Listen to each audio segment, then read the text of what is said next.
우리는 지난 시간에 제가 말씀을 전할 때 이 17장 앞부분의 말씀을 가지고 믿음과 행함이라는 제목으로 용서에 관련된 말씀을 함께 들었습니다.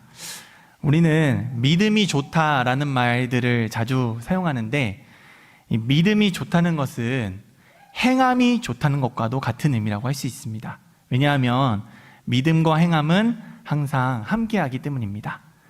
이 행함에 관련된 내용을 아주 잘 정리해주고 있는 야고보서 2장 22절에서도 내가 보거니와 믿음이 그의 행함과 함께 일하고 행함으로 믿음이 온전하게 되었느니라 라고 말하고 있습니다. 그래서 지난번 말씀과 관련한다면 믿음이 좋다는 것은 예배를 잘 드리는 것이기도 하겠지만 용서를 잘하는 것이라고도 할 수 있습니다. 오늘 말씀은 이 말씀에 이어서 이제 믿음이 좋다면 감사할 줄 알아야 한다라고 말해주고 있습니다. 우리는 용서와 감사를 마땅히 해야 하는 것으로 잘 알고 있지만 그만큼 또 어렵다는 것을 알고 있습니다. 그래서 어떤 목사님은 이 용서와 감사를 가지고 머릿속에 있는 진리를 공동체의 현장으로 꺼내는 것이다 라고 말하기도 했습니다. 우리가 지금 읽고 있는 신명기의 말씀도 하나님께서 주신 율법을 가나안 땅에서 어떻게 꺼내서 쓸 것인지, 순종할 것인지, 그리고 순종하지 않으면 의미가 없는 것처럼 이 믿음을 가진 우리가 용서와 감사를 하지 않으면 우리의 믿음도 살아있는 믿음이라고 할 수 없습니다.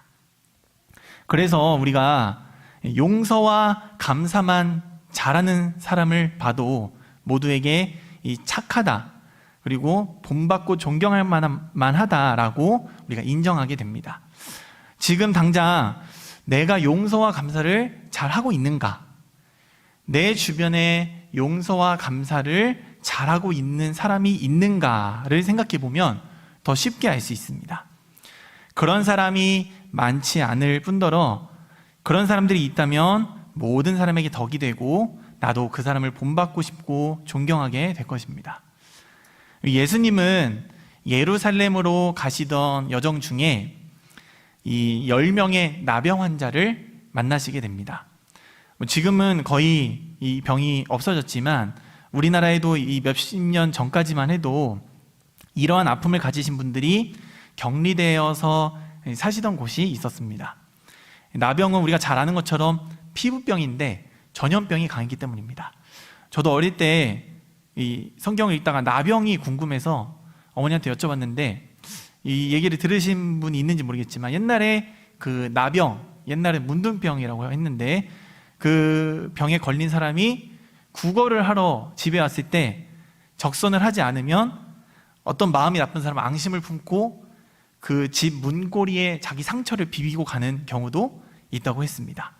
그만큼 이 나병은 공동체에서 배척당하고 서름을 받는 그런 병이었고, 그렇기 때문에 자기들끼리 모여 살면서 서로에게 의지하고 위로가 되기도 했습니다.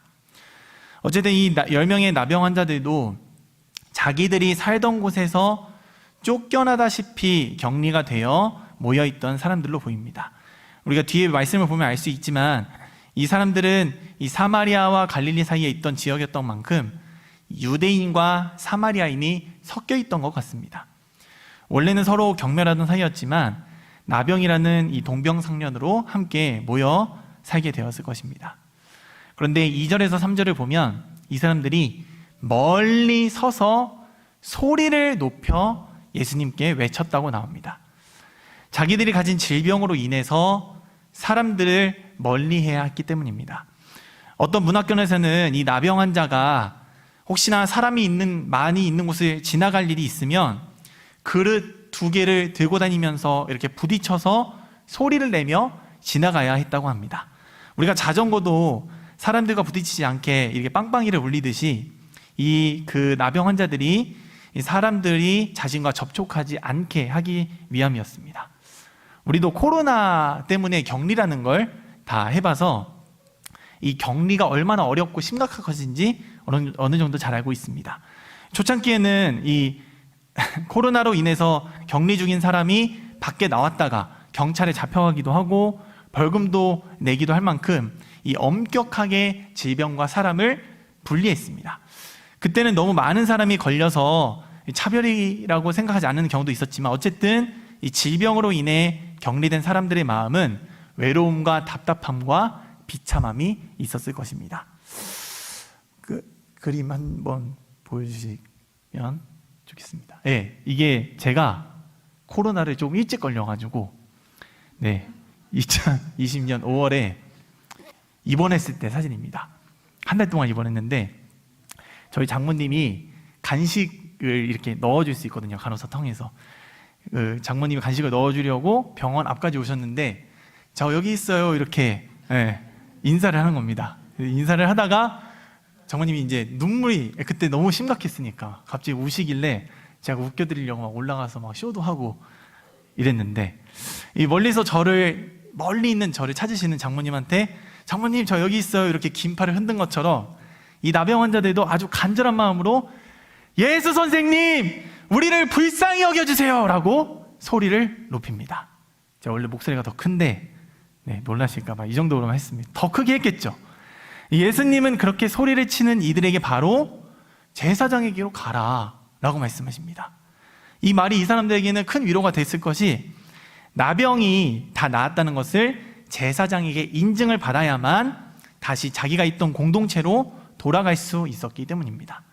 그들이 어떠한 반론도 없이 아니 뭐 낫게 해준 것도 아니고 갑자기 제사장에게로 가라고 하면 우리가 어떻게 하냐 이런 것 없이 그 길로 바로 제사장에게 갔다는 것은 예수님이 자신들을 고쳐주실 것이라는 그 믿음이 다들 있었던 것처럼 보입니다.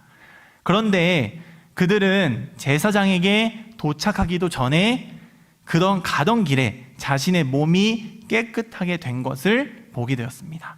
그리고 예수님께로 보게 되었는데 그 중에 한 명만 예수님께로 돌아갑니다. 다음 보여주시면 좋겠습니다.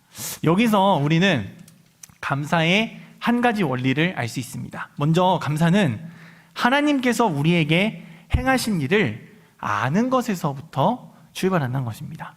우리가 흔히 하는 말로 나의 모든 것은 하나님의 은혜다. 내가 가진 모든 것은 하나님께서 허락해 주신 것이다 라고 인정하는 것입니다. 우리 모두가 그렇게 생각하고 인정하기 때문에 너무도 당연한 얘기를 하는 것 같지만 이렇게 고통스럽고 간절했던 나병이 치유되었음에도 이 감사를 하러 온 사람은 10명 중에 1명밖에 되지 않았던 것을 보면 감사를 해야 한다는 생각 그리고 모든 것이 하나님께로부터 왔다는 그 생각이 실제로 감사로 이어지기까지는 좀 더 어려운 과정이 필요하다는 것을 알 수 있습니다. 사실 세상의 모든 사람은 모두 하나님의 은혜로 인해 공급을 받으며 살아가고 있습니다. 전도서 5장 19절에서도 어떤 사람에게든지 하나님이 재물과 부요를 그에게 주사 능히 누리게 하시며 제 몫을 받아 수고함으로 즐거워하게 하신 것은 하나님의 선물이라고 말하고 있습니다. 이 말씀에서도 하나님은 어떤 사람에게든지 재물과 부요를 주시고 누리게 하신다고 말씀하고 있습니다. 햇빛, 비, 또 자연에서 나는 먹을 것, 그리고 우리가 공부를 열심히 하면 성적이 잘 나오고 이 일을 열심히 하면 부자가 되는 것은 하나님을 믿건 믿지 않건 동일하게 주어지는 하나님의 은총입니다. 우리는 이것을 모든 사람에게 주어지는 일반적인 은혜라고 해서 일반 은총이라고 말합니다. 하지만 모든 사람이 이 은혜를 누리지만 그 은혜에 대한 감사는 그것을 받은 모든 사람들이 하지는 않습니다. 이 모든 것이 하나님께로부터 왔다는 것을 알고 그 받은 복을 세어볼 수 있는 사람만 할 수 있는 것이 바로 감사입니다.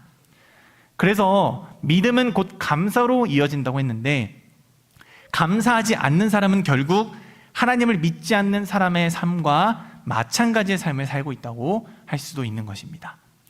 그래서 예수님은 이렇게 자신을 찾아온 사마리아 사람에게 다른 말씀을 하신 것이 아니라 내 믿음이 너를 구원하였느니라고 말씀하십니다. 감사를 하러 온 사람에게 믿음이 있다고 치하하고 계시는 것입니다. 우리는 오늘 말씀을 통해서 다시금 이 믿음이란 용서와 감사라는 것을 분명히 기억해야 합니다. 이 나병 환자들이 자신의 병이 나은 것을 봤을 때 예수님께로 온 사람 이외에 나머지 9명에게는 어떤 생각이 들어서 예수님께로 와서 감사해야겠다는 생각을 하지 않게 되었을까요? 아마도 자기 가족들에게 돌아갈 기쁨에 젖었을 수도 있겠다라는 생각이 들게 됩니다. 이 나병이 낫길 원하는 이유는 그 병이 주는 고통도 힘들었겠지만 격리된 삶도 매우 고통스러웠을 것이기 때문입니다. 그래서 그들은 얼른 나은 이 몸을 제사장에게 보여주고 자신들이 정결하게 된 것을 확인받아서 가족의 품으로 돌아가고 싶었을 것입니다. 그들은 자신들이 받은 복을 알아채지 못하면서 그냥 누리기만 했습니다. 그래서 우리는 우리가 받은 복을 잘 확인하고 짚고 넘어갈 수 있는 감사의 마음을 꼭 가져야 합니다.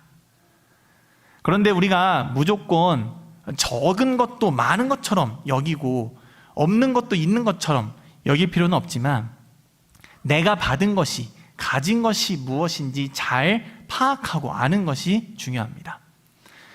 조사하는 곳마다 조금씩 다르지만 우리나라 사람들에게 당신은 중산층이라고 생각하느냐에 대한 질문에 나는 중산층이 아니라고 생각한다 라고 대답한 사람이 꽤 많다는 조사 결과를 본 적이 있습니다. 그런데 이 사람들이 실제로 자기가 중산층이 아니라서 그렇게 대답한 것이 아니라 그 질문 중에는 소득을 물어보는 질문도 있었는데 그 소득을 물어보는 질문에 대답한 금액은 중산층에 해당하는 수입이었음에도 불구하고 스스로 생각하기를 나는 중산층이 아니고 못 산다, 나는 하층민이다 라고 느낀다는 대답이 적지 않았다는 것입니다. 이것을 체감 중산층이라고 부르는데 실제로 가진 것이 있어도 가지지 못했다고 생각하는 것입니다. 그래서 우리는 확실히 하나님께 받은 것이 무엇인지 잘 살펴봐야 합니다. 그러기 위해서는 단순히 내가 갖고 싶은 것, 내가 원하는 것이 무엇인지 생각해서는 안 됩니다. 내 시선이 나에게 머무르면 항상 침체되고 우울해질 수밖에 없습니다. 나는 욕심이 크기 때문에 남과 비교했을 때 비루해 보이는 내 상황이 그렇고 내 욕심이 채워지지 못한 상황이 그렇습니다. 그렇지 않더라도 실제로 나에게 이 고통과 고난이 많을 때 고통이 많은 이 세상 속에서 땅의 문제만을 계속 생각한다면 나는 계속 받은 것보다 받지 못한 것이 많아 보이고 기쁜 일보다 괴로운 일이 더 많아 보이기 때문입니다. 이 나병 환자들이 병이 나았는데 혹시 이런 생각이 들었으면 어땠을까요? 나 집에 오랜만에 가는데 옷이 이래서 어쩌지? 돈이 없는데 어쩌지? 나을 수 없는 병이 나은 와중에도 자신이 받은 것을 생각하지 않고 그 밖의 것들만 생각한다면 그 사람에게는 계속해서 감사가 나올 수 없을 것입니다. 여러분은 하나님께 무엇을 받으셨습니까? 물론 가장 큰 것은 우리가 그리스도를 통해 받은 구원이겠습니다. 그리고 또 우리가 받은 복을 세워보면 모든 것이 하나님의 은혜구나라는 것을 깨닫게 됩니다. 내가 받은 것이 모두 하나님께로부터 왔다는 것을 기억하고 감사할 수 있는 저와 여러분이 되길 주님의 이름으로 축복합니다. 오늘도 이 하이델베르크 요리문답을 잠시 살펴보면서 이 내용을 좀 정리해 보겠습니다. 이 하이델베르크 요리문답 2번에서는 우리가 복된 인생을 살기 위해서는 어떠한 것을 알아야 하는지 이렇게 말하는데 제가 문을 읽으면 여러분께서 답을 읽어주시면 좋겠습니다. 이러한 위로 가운데 복된 인생으로 살고 죽기 위해서 당신은 무엇을 알아야 합니까?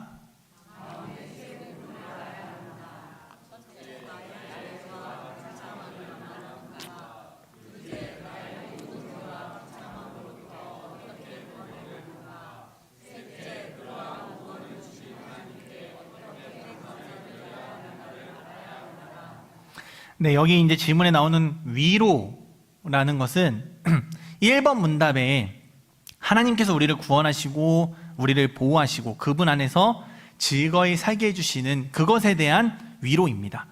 그러면 그 위로를 누리는 복된 삶이 무엇이냐? 먼저는 내 죄가 얼마나 큰지 알면 그 은혜가 더 크게 다가오기 때문에, 그리고 그 죄로부터 어떻게 구원을 받았는지를 기억하는 것이고, 세 번째로는 그 구원에 대해 어떻게 감사해야 하는지에 대해서 아는 것이 우리가 복된 삶을 살 수 있는 방법이라고 말하고 있습니다.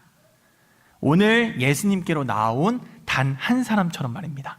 다음 보여주시기 바랍니다. 그래서 감사는 하나님께서 우리에게 주신 복을 가장 깊이 누릴 수 있는 방법입니다. 이 종교개혁가 루터는 오늘 본문을 설교하면서 감사만큼 가성비 좋은 일이 어딨냐라고 말합니다. 물론 이 루터가 가성비라는 말을 쓴 건 아니고 제가 다시 정리한 말이긴 한데, 우리는 종종 감사를 대단히 어려운 일로 착각할 때가 있습니다. 저도 이렇게 처음 전도사가 되었을 때 종종 이 감사한 선생님이나 목사님들을 찾아뵙고 인사도 드리고 싶은 마음이 있었는데, 당시에는 이제 사례도 적고 하다 보니까 조금 그럴듯한 선물을 사가고 싶어서, 그리고 찾아가서 맛있는 것도 사드릴 수 있어야 되는데 그럴 때 가야 했다라는 생각에 계속 그런 일들이 미뤄왔던 적이 있습니다. 그런데 제가 이제 꽤 긴 시간을 누군가를 가르치는 입장에 있다 보니까 어떤 학생이 저한테 와서 목사님, 저한테 이런 걸 가르쳐 주셔서, 성경 말씀 가르쳐 주셔서 감사합니다 라고 그 던진 한마디가 그렇게 고맙고 기분 좋을 수가 없고, 또는 이제 제가 이게 부평에 오고 나서 이 군포에 있던 학생들이 찾아와서 제가 돈을 써가며 밥을 먹여도 그렇게 기쁠 수가 없구나라는 것들을 알게 됐습니다. 루터도 감사는 말 한마디면 되는데, 아무렴 하나님께서 저에게 무엇을 주셔서, 하나님한테 저에게 무엇을 주셔서 감사합니다 라고 하는 말이, 그리고 부모님한테 키워주셔서 감사합니다 라는 말이 너희를 해롭게 하겠느냐 라고 말합니다. 실제로 뭐라고 말했냐면, 너희들이 감사하다고 말하면 발이 부러지냐? 이렇게 말하기도 했습니다. 우리도 고맙다고 인사하면 목이 부러지냐? 이렇게 우스갯소리를 하는 것처럼 말합니다. 하다못해 자선을 베푸는 사람도 그 돈을 이자를 쳐서 갚기를 원하는 것이 아니라 감사합니다라는 말로 충분할 텐데, 우리를 사랑하셔서 자기 아들까지 아끼지 않으신 하나님께서 우리에게 감사와 영광을 받으신 것 이상의 것을 원하시지는 않을 것입니다. 감사는 바로 하나님과 나의 관계가 회복되었다는 증거이기도 하기 때문입니다. 우리가 시편 말씀과 에베소서 말씀을 같이 한번 읽어보겠습니다. 여호와께서, 함께 시작. 여호와께서 내게 주신 모든 은혜를 무엇으로 보답할꼬? 내가 구원의 잔을 들고 여호와의 이름을 부르며, 누추함과 어리석은 말이나 희롱의 말이 마땅치 아니하니 오히려 감사하는 말을 하라. 주께 기쁘시게 할 것이 무엇인가 시험하여 보라. 아멘.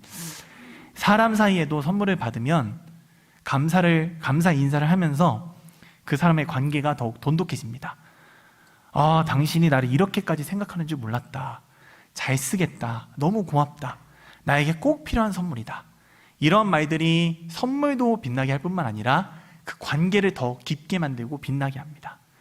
감사는 기도와 찬양의 모습으로 나타낼 수 있는데, 이러한 것들이 나와 하나님과의 관계를 나 스스로도 확인하게 되고 또 다른 사람에게도 드러내고 자랑할 수 있는 도구가 될 수 있습니다. 저도 제 딸아이가 웃는 걸 보려고, 그리고 그 아이에게 고마운 사람이 되어서 더 가까워지려고 이런 노력을 하면서 먹이고 입히고 재우고 놀아주는 것이지 다른 이유가 없는 것처럼 말입니다. 이 병이 나음을 받은 사마리아 사람은 병이 낫기 전에는 다음 보여주시기 바랍니다. 멀리서 예수님께 불쌍히 여겨달라고 말할 수밖에 없었지만, 이제는 발밑까지 가까이 나와 엎드릴 만큼 감사할 수 있게 되었습니다. 이 사마리아 사람은 자기를 낫게 해주신 예수님과 그 친밀감이 급격히 깊어졌던 것입니다. 하나님께 무언가를 드릴까 고민하는 것도 물론 귀한 마음이지만, 그러면서 주저하고 아무것도 못 드리는 것이 아니라 하나님이 진정으로 우리에게 무엇을 원하시는가를 기억하시기 바랍니다. 그래서 하나님이 원하시는 감사의 제사를 드려 하나님과 영원토록 기쁨을 누리는 저와 여러분이 되길 주님의 이름으로 축원합니다. 우리 잘 아는 데살로니가전서 5장 16절에서 18절 말씀 같이 한번 읽어보겠습니다. 시작.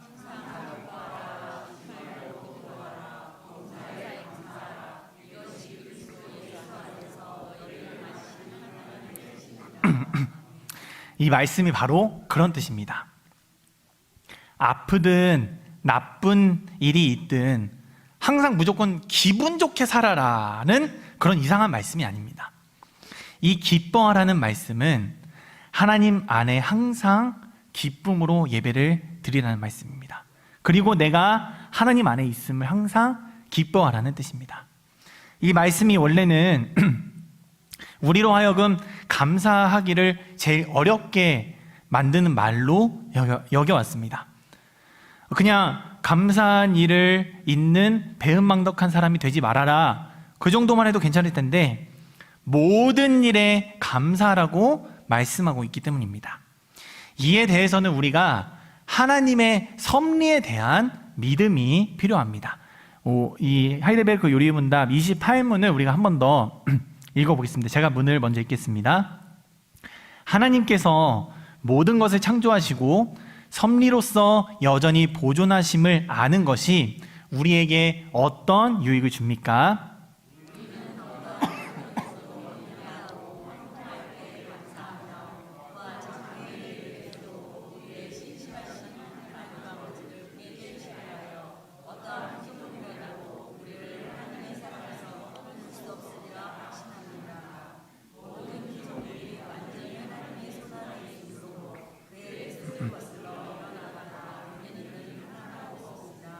네, 우리가 잘 아는 이야기 중에 다니엘의 세 친구 이 사드락과 메삭과 아벳느고가 이 느부갓네살의 신상에 절하지 않아서 풀무불에 던져지는 가운데에서도 그렇게 하지 아니하실지라도 라고 고백할 수 있었던 이유가 바로 여기에 있습니다. 다니엘서 3장 17, 18절에 왕이여, 우리가 섬기는 하나님이 계시다면 우리를 맹렬히 타는 풀무불 가운데에서 능히 건져내시겠고 왕의 손에서도 건져내시리이다.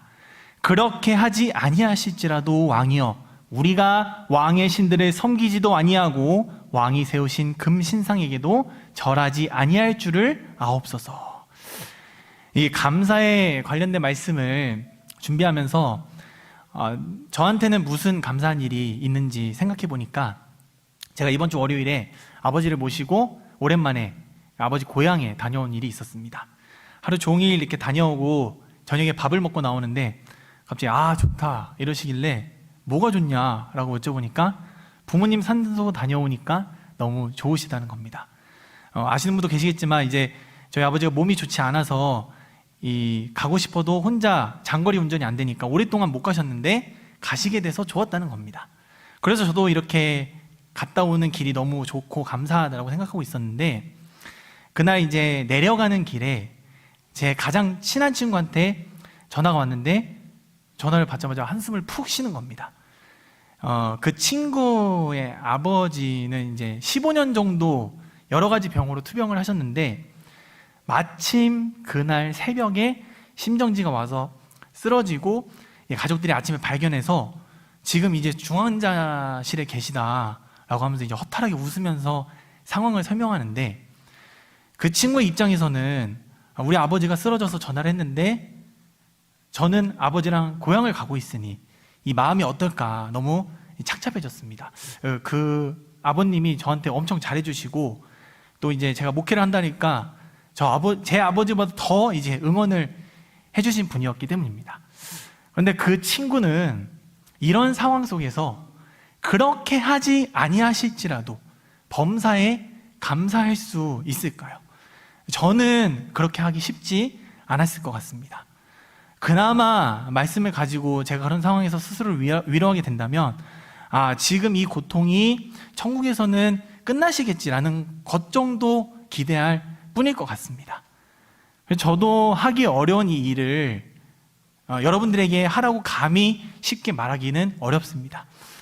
여기서 아마 제가 제일 짧은 인생을 살았을 텐데, 그런 짧은 인생을 산 저도 내일이 오는 게 두려울 만큼 이렇게 고통스러운 시간을 보내며 하나님이 원망스러웠던 순간도 있었고 이 순간이 영원했으면 좋겠다는 생각이 들 만큼 행복한 시간을 보내봤는데, 이 범사에 감사하는 말씀에 순종하기가 얼마나 어려운 일인지 조금이나마 느껴봤기 때문입니다. 하물며 여기 계신 선배님들은 그러한 일들을 얼마나 더 많이 겪어보셨겠습니까?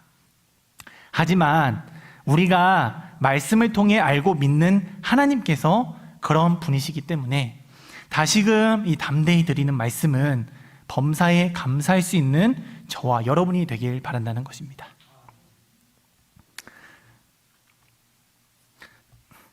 우리는 하나님 아버지의 섭리와 보호하심을 믿기 때문입니다. 그 믿음이 어떠한 역경 속에서도 우리를 인내하게 하고, 형통할 때에는 감사하게 하고, 또한 장래 일에 대해서도 우리의 신실하신 하나님 아버지를 굳게 신뢰하게 하여서 어떠한 피조물이라도 우리를 하나님의 사랑에서 끊을 수 없으리라는 확신을 우리에게 줄 것입니다.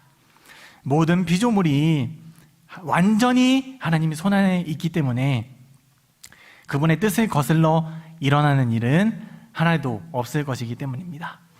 이 믿음이 감사를 낳고, 그 감사가 이제 우리와 하나님과의 관계 속에서 기쁨을 누리게 하는 복이 평생에 충만하시길 주님의 이름으로 축원합니다.